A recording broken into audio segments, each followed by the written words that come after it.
Hey guys, how are you? I hope you're really well. It has been a while. I'm here from the beautiful lake, as you can see. Today I want to speak a little bit about the um, different levels of yoga, really. So most people, when they hear yoga, they just think about the physical postures. Um, and maybe you already practice and you keep doing your practices, your asanas, your Surya Kriya, whatever you're doing, and sometimes you might feel that you're not even making any progress in terms of how you feel in your day-to-day life, and you're wondering if there's like anything that might be missing to it. I think it's very important to understand that when it comes to yoga, we need to understand there's multiple different aspects to it. Yoga means union, okay, and everything that brings us closer to this experience of union that we're ultimately aiming at, that you might be ultimately aiming at, that's considered as yoga. The physical practices are an important aspect of that because our physical body is like, it embodies an energy system that we're trying to align, because everything in nature is connected, everything is aligned. If you look at the universe, our life here on earth is connected to the cycles of the sun, to the cycles of the moon, to the cycles in the universe. In many ways, our whole existence, the makeup of this body, has been produced, if you want so, in the stars in the universe, and that has happened like 13.8 billion years ago. So everything is connected still, and so the physical aspects of yoga are about creating that physical alignment, so that the alignment is in such a way that the energy flow can flow most conducively. But there are so many other aspects, because energy is a very subtle thing, you might have felt that you had like energy energy impulses while doing your practices. Maybe doing a kriya, you feel like energy rising up your spine, or even when you do hold a certain asana, you might feel the energy coming up, or sometime during the day. But have you also noticed that sometimes you can feel something similar when you are in a very heightened emotional state? Or have you felt that when you are like in a very negative emotional state, there's another form of energy that you can't really feel in the body? It's like a plug. So, ultimately everything is energy. We know that. Science knows that. And even if they have very subtle forms, it doesn't change the fact. So, body, everything material, ultimately is a form of energy. If you go into the physics and the quantum physics and so forth, you'll realize there's no real matter. So that's energy. Then what we experience as emotions, that's energy.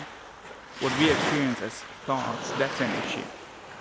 So if we want to work with the energy, we need to work on every different level, and these are like, the main ones. So the important thing here is that not to draw a distinction. This is what I have done for a long time, and I think it holds me back. It held me back.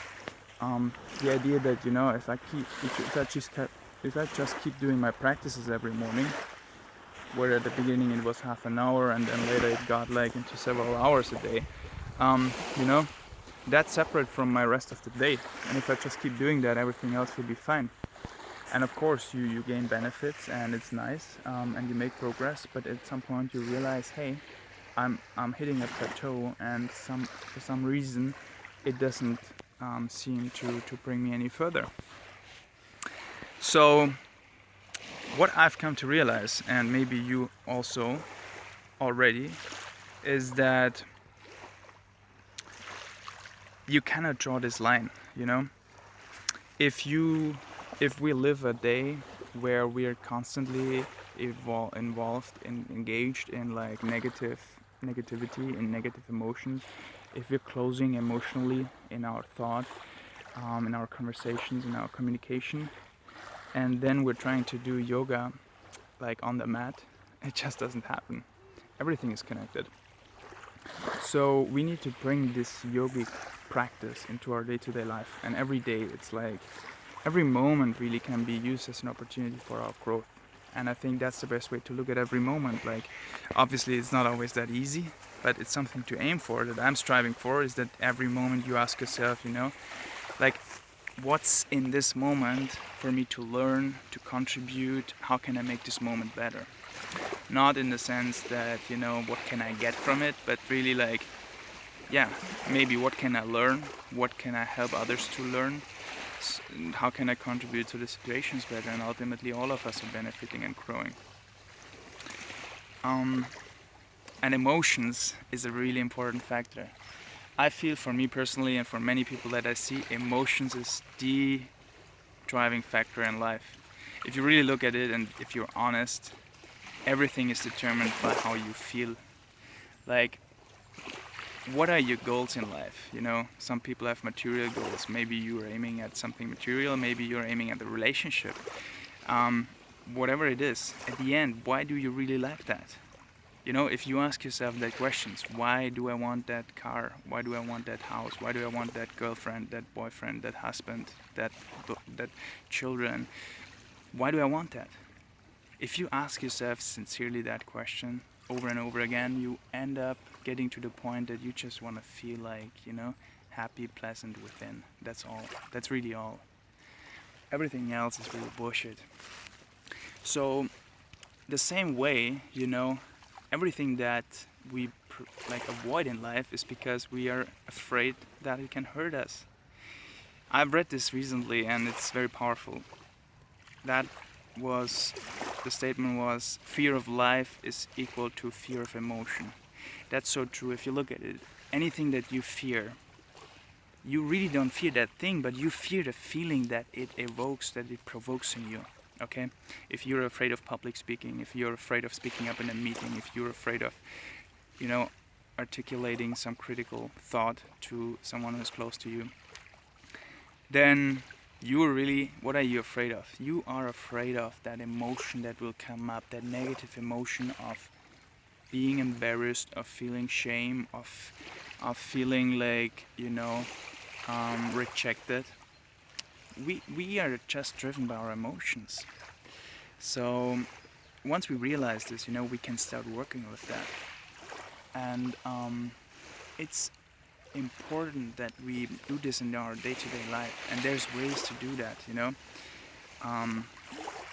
It's paramount that we do not let the negativity in us that might come up in a day, take over our life. It's important that we are taking control of that. So the point is really that,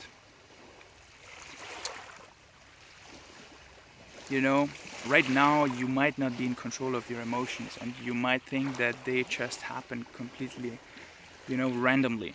If something happens outside, if you get a promotion, if you get that new partner, girlfriend, boyfriend, if you get that house, if you get that your child, suddenly you feel great. If you go into nature, you feel great. If you go on that holiday trip, you feel great.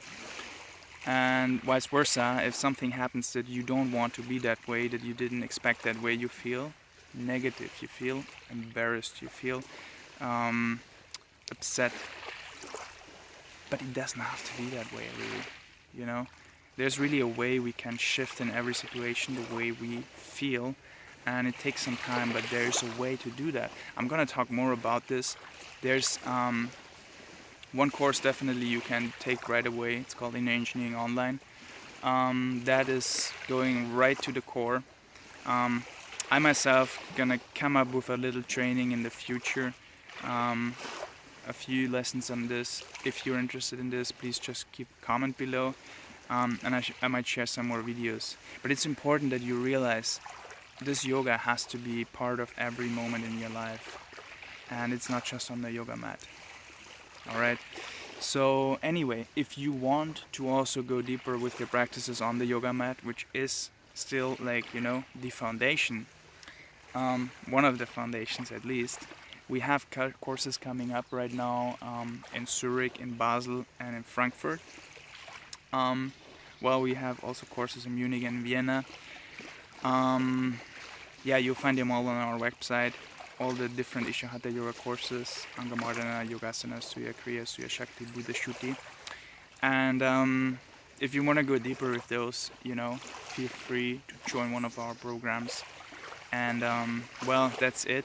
I would love to hear, what are your challenges, your main challenges in your day-to-day related to your emotions. I would really love to hear that. If you feel like sharing, please leave a comment. And well, I see you guys next week. Bye.